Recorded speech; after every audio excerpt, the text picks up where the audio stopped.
അപ്പൊ സംസ്ഥാന സർക്കാരിന്റെ വിവിധ പദ്ധതികളിൽ വിദേശ കമ്പനികളെ പ്രയോജനപ്പെടുത്തിക്കൊണ്ട് വിദേശ കമ്പനികളെയും വിദേശ വ്യവസായികളെയും കള്ളപ്പണം വെളുപ്പിക്കുവാൻ സർക്കാർ ഒത്തുനിൽക്കുന്നു, സർക്കാർ അതിന് കൂട്ടുപിടിക്കുന്നു എന്നുള്ളതാണല്ലോ മനസ്സിലാക്കേണ്ടത്.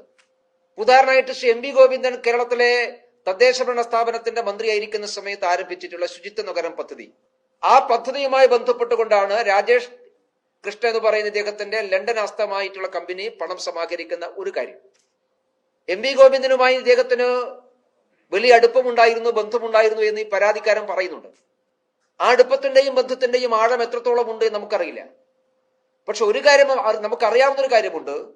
കഴിഞ്ഞ ദിവസം ഫിഷറീസ് വകുപ്പ് മന്ത്രി മേഴ്സിക്കുട്ടിയമ്മ വിശദീകരിച്ചതനുസരിച്ച് ഫിഷറീസ് വകുപ്പും തദ്ദേശ ഭരണ വകുപ്പും കൂടി ഒരുമിച്ച് ആരംഭിച്ചിട്ടുള്ള ശുചിത്വ നഗരം പദ്ധതി, തീരദേശ മേഖലയെ കേന്ദ്രീകരിച്ചുകൊണ്ട് നടപ്പിലാക്കിയുള്ള പദ്ധതിയിൽ 50 ലക്ഷം രൂപ ഈ രാജേഷ് കൃഷ്ണയുടെ കമ്പനി സമാഹരിച്ചിരുന്നു എന്ന് മേഴ്സിക്കുട്ടിയമ്മ സമ്മതിക്കുന്നുണ്ട്.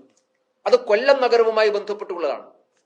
ആ 50 ലക്ഷത്തിൽ 5 ലക്ഷം രൂപ മാത്രമേ ഡിപ്പാർട്ട്മെന്റിന് കൊടുത്തിട്ടുള്ളൂ.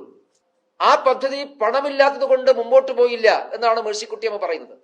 പണമില്ലാത്തതുകൊണ്ട് ആ പദ്ധതി മുമ്പോട്ട് പോയിട്ടുണ്ടെങ്കിൽ രാജേഷ് കൃഷ്ണ സമാഹരിച്ച 50 ലക്ഷത്തിൽ 45 ലക്ഷം എവിടെ?